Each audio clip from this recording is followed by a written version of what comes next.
बुराई पर अच्छाई की जीत का प्रतीक विजयदशमी का यह पर्व, दशहरा का यह पर्व धूमधाम से पूरे देश में मनाया जा रहा है और तमाम तरह की तैयारियां की गई हैं। और इस वक्त हमारे साथ पंचकुला से हमारे स्टेट हेड जितेंद्र चौधरी जुड़ चुके हैं। पंचकुला के मैदान पर आज इस कार्यक्रम का आयोजन किया जाएगा। हरियाणा के मुख्यमंत्री नायब सिंह सैनी इसमें शिरकत करेंगे। जितेंद्र चौधरी दिखाएंगे कि वहाँ किस तरह की तैयारियां हैं, किस तरह से रावण इस बार बनाया गया है। जितेंद्र हमारे साथ जुड़े हुए। जितेंद्र, अगर आपको आवाज़ आ रही हो तो आपके पीछे हम देख रहे हैं रावण का पुतला भी देख रहे हैं, हम मेघनाथ का पुतला भी देख रहे हैं, कुंभकर्ण का पुतला भी देख रहे हैं। शायद जितेंद्र जी तक आवाज़ नहीं पहुंच पा रही है। अशोक जी, एक बार हम दोबारा से उनका नंबर ट्राई करेंगे। और ये तस्वीरें हम लगातार आपको दिखा रहे हैं, ये हिमाचल प्रदेश की तस्वीरें हैं। हिमाचल प्रदेश में भी दशहरा के मौके पर तरह तरह के कार्यक्रमों का आयोजन किया जाता है और जगह जगह रावण दहन के कार्यक्रम रखे गए हैं। और ये कुरुक्षेत्र की तस्वीरें हैं, ये पंचकुला की तस्वीरें हैं, जहां मुख्यमंत्री नायब सिंह सैनी शिरकत करेंगे कार्यक्रम में। जो दशहरा के पर्व पर होने वाला कार्यक्रम है, रावण के पुतले के दहन का कार्यक्रम सेक्टर 5 पंचकुला में आयोजित किया जाना है। और बस अभी हम जितेंद्र चौधरी को फ़ोन मिला रहे हैं, उनसे भी बात होगी तो वहाँ से जो किस तरह की तैयारियाँ हैं और कितनी पब्लिक वहाँ पहुँच चुकी है, किस वक्त रावण के पुतले का दहन किया जाएगा, मुख्यमंत्री कब पहुँचेंगे कार्यक्रम में, जितेंद्र आपको ये जानकारी देंगे। जितेंद्र चौधरी हमारे साथ जुड़ चुके हैं हमारे स्टेट। जितेंद्र, बताइए कि किस तरह का माहौल है पंचकुला के इस मैदान में। जी, आज जो है शालीमार ग्राउंड पंचकुला पहुंचने वाले हैं, जो जानकारी है, क्योंकि जो आधिकारिक तौर पर जो समय है उसके मुताबिक 5:15 बजे का समय जो है मुख्यमंत्री का बताया गया है और 6 बजे जो रावण का जो दहन है उसका टेंटेटिव टाइम बताया गया है। लेकिन फिलहाल आप नज़ारा इस वक्त देख रहे हैं शालीमार ग्राउंड में किस प्रकार से जो तीनों ही जो पुतले हैं वो यहाँ पर नज़र आ रहे हैं। 180 फीट का ये पुतला है, साथ में 100 फुट के कुंभकर्ण और मेघनाथ के जो यहाँ पर पुतले हैं वो बनाए गए हैं। और दोपहर से ही अगर हम बात करें तो यहाँ पर लोगों का जुटना शुरू हो चुका है।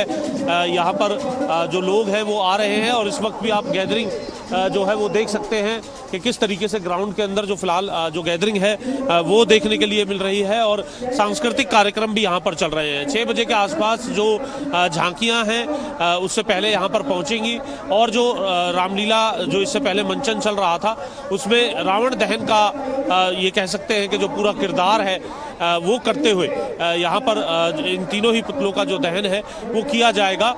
अपने आप में बुराई पर अच्छाई की जीत का ये जो पर्व है इसे जो है लोग बड़े उत्साह के साथ यहाँ पर मनाने के लिए पहुँच रहे हैं। इसी ग्राउंड में झूले भी लगाए गए हैं, मेला भी यहाँ पर लग रहा है और हम देख रहे हैं कि जो युवा हैं, बच्चे हैं, महिलाएं हैं, वो भी यहाँ पर पहुँच रही हैं ताकि आने वाली जो पीढ़ी है उसको भी पता चले कि किस प्रकार से आज का ये दिन जो है एक महत्व रखता है, किस तरीके से श्री राम जो है आज वापस लौटे थे और किस तरीके से रावण का जो वध है उनकी तरफ से किया गया था, उसको लेकर के काफ़ी महत्वपूर्ण इसे माना जाता है। जो गैदरिंग है उस गैदरिंग में जो आने वाली पीढ़ी इस बात को समझ सके, उसमें छोटे बच्चे जो हैं वो खास तौर से यहाँ पर देखने के लिए मिल रहे हैं। अगर आप देखेंगे ग्राउंड के अंदर इस वक्त भी कैमरामैन बलजीत के माध्यम से हम दिखाना चाहेंगे।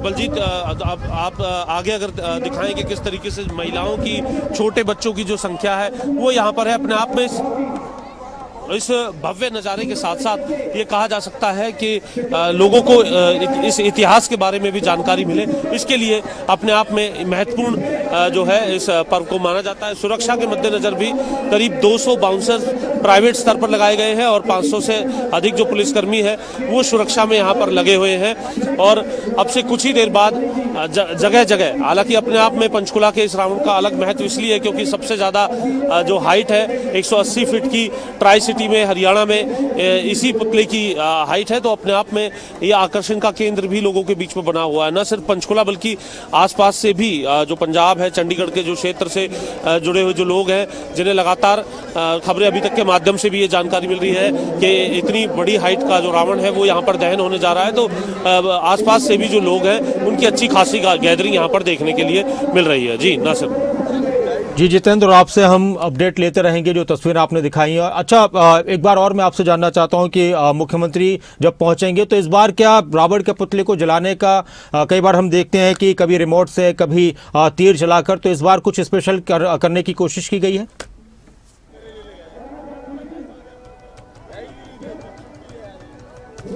देखिए, बिल्कुल रावण का जो दहन है उसमें खासतौर से पर्यावरण को ध्यान में रखा गया है कि 5000 इको फ्रेंडली जो पटाखे हैं वो यहाँ पर लगाए गए हैं। और जो मंच आप देख रहे हैं, मंच के आगे ये जो सांस्कृतिक इस वक्त जिस मंच पर कार्यक्रम चल रहे हैं, इस मंच के आगे एक और जो मंच है वो बना हुआ है, जहाँ पर जो रावण दहन से पहले का ये कह सकते हैं कि एक जो पूरा रूपांतरण जो है वो यहाँ पर दिखाया जाएगा, उसकी पूरी झांकी जो है यहाँ पर दिखाई जाएगी। और यहीं से जो रावण दहन को लेकर के जो कार्यक्रम है उसे आगे प्रोसीड किया जाएगा। और मुख्यमंत्री के आने पर ही, क्योंकि इन तमाम टाइमिंग्स को भी यहाँ पर ध्यान में रखा गया है कि जो मुख्य अतिथि हैं उनके पहुँचने के बाद और इस पूरे ये कह सकते हैं कि अंतिम मंचन के बाद जो है रावण दहन यहाँ पर किया जाएगा। शुक्रिया जितेंद्र आपका इस पूरी जानकारी के लिए, और वक्त वक्त पर आपसे हम तस्वीरें आपके जरिए अपने दर्शकों को दिखाते रहेंगे। और भी अलग अलग जगहों से जो तस्वीरें आ रही हैं वो भी हम खबर अभी तक पर अपने दर्शकों को देश भर से आने वाली तस्वीरें